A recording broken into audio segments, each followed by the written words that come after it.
that he's gone. But all Trump wanted to do was talk about trade. The bigger strategic picture was lost. I think he's just done it again by sanctioning India for purchasing Russian oil and gas. Didn't sanction Russia. Didn't sanction Russia, but sanctioned India and didn't sanction China, which has significantly greater purchases of oil and gas than India did.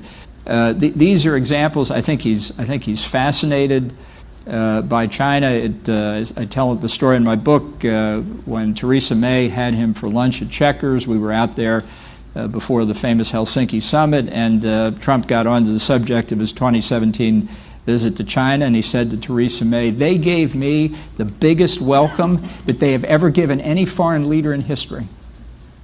And you just sit there and say, what do you say after that? That's what he's looking for. And now is how many more lives will be needlessly lost on both sides. China and India are the primary funders of the ongoing war by continuing to purchase Russian oil. But inexcusably, even NATO countries have not cut off much Russian energy and Russian energy products, which, as you know, I found out about 2 weeks ago, and I wasn't happy. Think of it. They're funding the war against themselves. Who the hell ever heard of that one?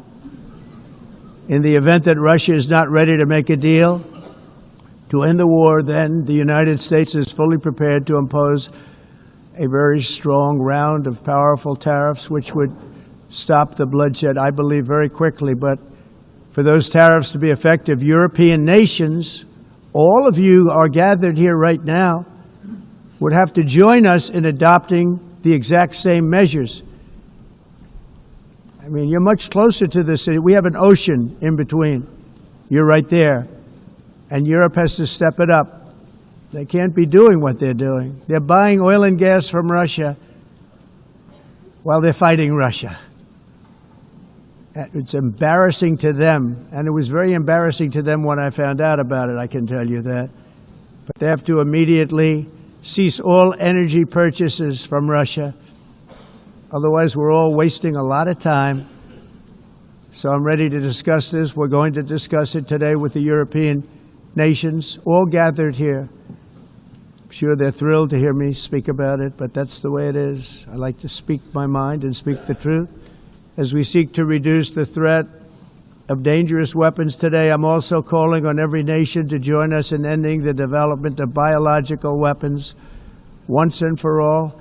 As the most populous nation, as a civilizational state, as a rapidly growing major economy, we are confident about who we are and what we will be. Bharat will always maintain its freedom of choice and will always be a voice of the Global South. Madam President, these are certainly challenging times for the international community. Many of our assumptions and expectations no longer hold. In such circumstances, it is imperative to stay strong, to hold firm, and to deepen friendships. International cooperation must prevail